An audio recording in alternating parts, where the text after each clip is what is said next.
Dear students, आज का topic subject verb agreement के ऊपर है और ये खास करके सेंटेंस राइटिंग करने के दौरान हमें बहुत ही हेल्पफुल साबित होता है।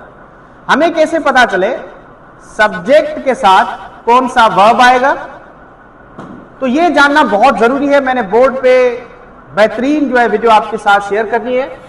तो देखिए, वर्ड है सब्जेक्ट वर्ब एग्रीमेंट। हमें कैसे पता चले कि सब्जेक्ट के साथ वर्ब सिंगुलर आएगा या प्लूरल आएगा, यह बहुत जानना जरूरी है। आप सबको पता है कि जो वर्ब्स होते हैं एक सिंगुलर होते हैं, दूसरा प्लूरल होते हैं। जैसे इज सिंगुलर है, एम सिंगुलर के लिए इस्तेमाल होता है, are, was, were, has, have, ये सारे वर्ब्स होते हैं। और यहां पे मैंने सब्जेक्ट का जिक्र किया है, यहां पे ये सारे मैंने सब्जेक्ट्स लिखे, इनके अकॉर्डिंग ये जो वर्ब है ना इस्तेमाल होना चाहिए। ये तो बहुत ही आसान है। मैंने आपको थोड़ा सा कॉम्प्लेक्स सिचुएशन की तरफ लेकर जाना है।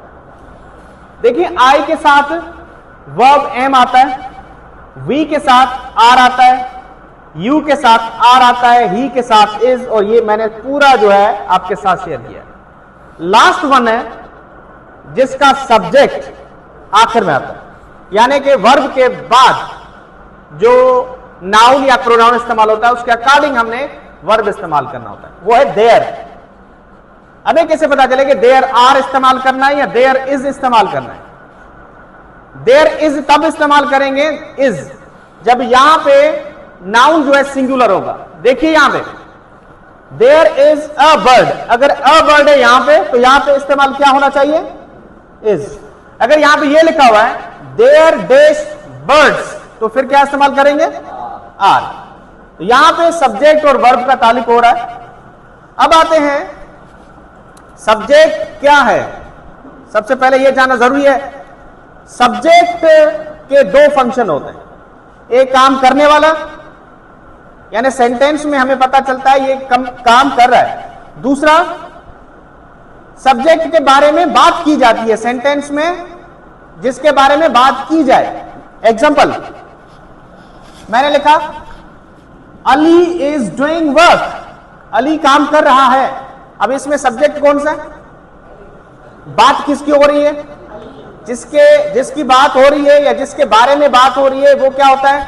आपका सब्जेक्ट। और सब्जेक्ट आप देखेंगे ये सिंगुलर है या प्लूरल है? अली सिंगुलर है, तो वर्ब कौन सा इस्तेमाल होना चाहिए? इज। अब यहां पे देखें, यहां पे एक्शन यानी जो सब्जेक्ट है काम कर रहा है या सब्जेक्ट के बारे में बात की जा रही है?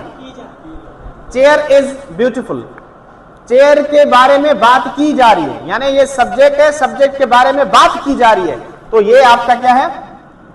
Singular subject. तो वर्ब कौन सा होना चाहिए? इज। दूसरा, Ali and Aslam are handsome. आप आर क्यों लगा रहे हैं? आर इसलिए लगा रहे हैं क्योंकि अली एंड असलम दो नाउन है, यानी इसमें सब्जेक्ट कितने हैं? सब्जेक्ट एक है, यानी ये कंपाउंड है। कंपाउंड का मतलब होता है मिक्सचर, मिक्सचर मतलब मिलावट। अब अली एंड आसिफ दोनों जुड़े हुए हैं एंड कंजक्शन के साथ, यानी इसको हम कहते हैं कंपाउंड सब्जेक्ट। कंपाउंड मतलब मिक्सचर। जब कंपाउंड सब्जेक्ट है तो वर्ब आपको क्या इस्तेमाल करना चाहिए? प्लूरल। तो आप क्या इस्तेमाल करेंगे? Are hands. यहां तक बात समझ आ रही है? तो सब्जेक्ट और वर्ब क्या होता है ये आपको पता होना चाहिए। और उसके बाद ये चीज समझना बहुत जरूरी है। अब ये कौन सी है? अब जो वर्ब के बाद ऑब्जेक्टिव केस आता है, अब वर्ब के बाद ऑब्जेक्टिव केस आता है। ऑब्जेक्टिव क्या होते हैं? केसेस। मैं आपको बताऊं कि आई सब्जेक्ट है तो इसका ऑब्जेक्टिव केस क्या होगा? मी। आई का क्या होता है? मी। और वी का क्या होता है? अस। और यू का क्या होता है? यू का यू ही होता है। और ही का क्या होता है? हेम होता है। और शी का क्या होता है? हर होता है। और दे का क्या होता है? वेरी गुड, देम होता है। तो यहां कहने का मकसद है कि वर्ब के बाद अगर हमें कहा जाए ऑब्जेक्टिव केस आएगा या सब्जेक्टिव केस आएगा, तो आपने क्या कहना है? Objective case. एग्जांपल ही टास्क, यानी यहां पे वर्ब आ गया। अब वर्ब के बाद जो हमने इस्तेमाल करना है प्रोनाउन, वो कौन सा होना चाहिए? Objective. He tasked against my brother and me होगा या आई होगा? मी होना चाहिए, यानी objective case, not I. I क्या है? सब्जेक्टिव केस है, इसलिए यहां पे आई की जरूरत नहीं है। दूसरी पॉइंट ये वाला, object of a preposition. Preposition के बाद जो आपने नाउन और प्रोनाउन रखना है वो ऑब्जेक्टिव केस होना चाहिए। ऑब्जेक्टिव केस कौन से हैं? ये वाला ऑब्जेक्टिव केस है। ये कौन से हैं? ये सब्जेक्टिव केस है। तो प्रीपोजिशन और वर्ब के बाद आपने हमेशा कौन सा प्रोनाउन रखना है? ऑब्जेक्टिव या सब्जेक्टिव? ऑब्जेक्टिव। तो ये पॉइंट रखनी चाहिए, ये वाली। अब एग्जांपल देखिए, बिटवीन। बिटवीन क्या है? प्रीपोजिशन है। बिटवीन अली एंड मी होना चाहिए या आई होना चाहिए? मी होगा। मी क्यों? क्योंकि बिटवीन प्रीपोजिशन है। प्रीपोजिशन के बाद हमेशा ऑब्जेक्टिव केस आता है। तो आपने Ali and me, not I. Affairs, ये सब्जेक्ट है, मेन सब्जेक्ट है अफेयर्स। लुक डार्क, अगर यहां पे सिर्फ अफेयर होता तो फिर लुक लगता है या लुक्स? लुक्स होना चाहिए, लेकिन यहां पे राइटर ने क्या इस्तेमाल किया है? अफेयर्स। ये मेन सब्जेक्ट है और ये जो है प्रीपोजिशन का ऑब्जेक्टिव केस है। बातें समझ आ रही है? This is how you can go with Wren and Martin book, and this is one of the best books for learning English grammar and composition. यहां तक बात समझ आ रही है आप सबको? अब हम बढ़ते हैं आगे। सब्जेक्ट जो है, याद रखिएगा, एक वर्ड का नहीं होता। सब्जेक्ट 2 वर्ड्स का भी हो सकता है, 3 वर्ड का भी हो सकता है। अब देखें कैसे, वो जरा देख लेते हैं। मैं आपको एग्जांपल दे रहा हूं, लिख रहा हूं, जरा देखिए यहां में। दी क्वालिटी ऑफ मैंगोज, यहां पे जरा गौर कीजिएगा। द क्वालिटी ऑफ मैंगोज, आप क्या इस्तेमाल करेंगे? वाज या वर नॉट गुड? जरा जल्दी बताइए क्या इस्तेमाल होगा? वर नहीं होगा। वजह क्या है मैं आपको बता देता हूं। मैंने जैसे कहा ऑब्जेक्टिव ऑफ प्रीपोजिशन, प्रीपोजिशन के बाद हमेशा ऑब्जेक्टिव केस आता है। तो इससे सेंटेंस में सब्जेक्ट कितने वर्ड्स का है? 1 2 3 4। लेकिन ये क्या है? ऑब्जेक्टिव केस है, यानी इसका वर्ब के साथ कोई ताल्लुक नहीं है, क्योंकि प्रीपोजिशन आ गई उसके बाद वर्ब का कोई ताल्लुक नहीं है। असल बात किसकी हो रही है? क्वालिटी की। ये सिंगुलर है या प्लूरल है? तो आपने वाज लगाना है या वर लगाना है? नॉट वर। बात समझ आ रही है? This is how you can go with grammar composition. This is how you can go with writing sentences. Don't go with rote learning. Don't go with rules only. Come up with conceptual study. दान अखबार है, इसके through मैं एक passage दूंगा। From that we shall be learning subject and verb agreement. दूसरी point जरा यहां गौर कीजिएगा। मेयर, अब देखिएगा, mayor along with his juniors. Mayor along with his juniors is होगा या आर कमिंग? जल्दी बताइए क्या इस्तेमाल होगा?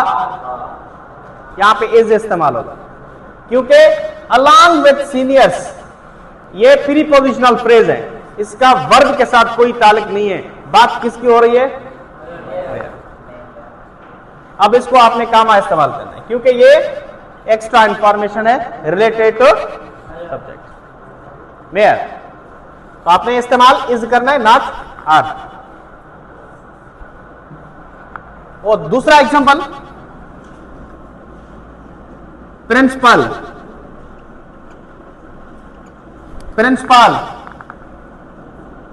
along with students. अब आप बताइए कि वाज होगा या वर होगा? वेरी गुड, क्या इस्तेमाल करना है? वाज, नॉट वर। क्यों? यहां पे बात किसकी हो रही है? नॉट अलॉन्ग विद इसको, ये प्रीपोजिशनल फ्रेज है, इसका वर्ब के साथ ताल्लुक नहीं होता। यहां तक बातें समझ आ रही हैं? तो आपने इस तरह ग्रामर को समझना है, एक्सरसाइज करें, डांस देखें। सेंटेंस स्टार्ट होता है कैपिटल लेटर से लेके फुल स्टॉप तक, बस। उसमें सिंपल सेंटेंस भी आता है, कंपाउंड भी आ रहा है, कॉम्प्लेक्स भी आ रहा है। वो कैसे होंगे सिंपल, कंपाउंड, कॉम्प्लेक्स, वो आपको मैं समझाऊंगा। अब आते हैं दूसरा सब्जेक्ट वर्ब एग्रीमेंट का ताल्लुक, उनको जरा देख लें। सब्जेक्ट वर्ब एग्रीमेंट का ताल्लुक नाइदर और नॉट, आइदर आर। यहां पे सब्जेक्ट वर्ब एग्रीमेंट का ताल्लुक बहुत इंपॉर्टेंट है, इसको समझना जरूरी है, अक्सर इम्तिहान में दिया जाता है।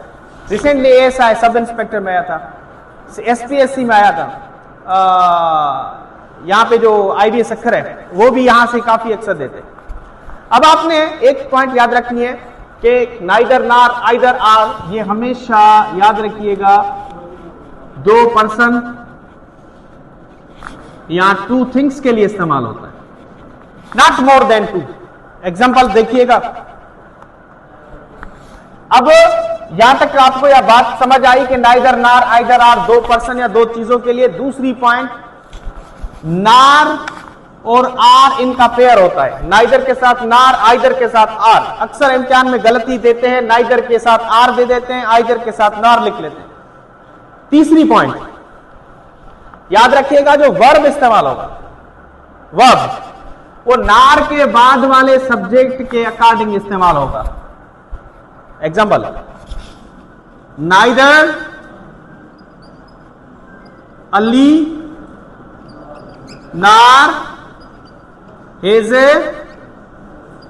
फ्रेंड्स आर होगा या इज होगा? क्या इस्तेमाल होना चाहिए? आर। क्यों आर? नार के बाद जो सब्जेक्ट है हिज फ्रेंड्स क्या है? प्लूरल है, तो वर्ब क्या होना चाहिए? Are, not is.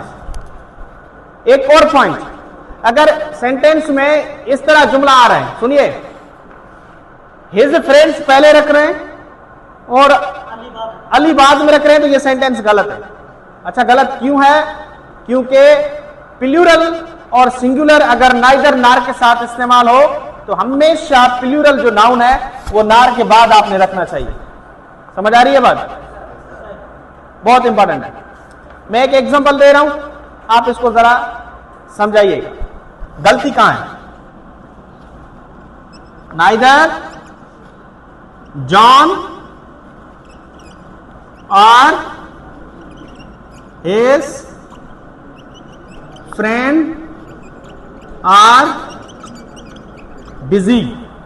मिस्टेक बताइए, कौन कौन सी मिस्टेक है इसमें? Very good. इसमें मिस्टेक ये है, एक तो आर, क्योंकि नाइदर है तो नाइदर के साथ क्या इस्तेमाल होगा? बहुत। और उसके बाद हिज फ्रेंड्स क्या है? सिंगुलर है, तो आपने क्या इस्तेमाल करना है? इज। ये हटा दे और आर की जगह क्या रख लें? ये आपको बात समझनी चाहिए। ये सब्जेक्ट वर्ब एग्रीमेंट का टॉपिक है। I shall share the article from where you are suppose to find out subject and verb.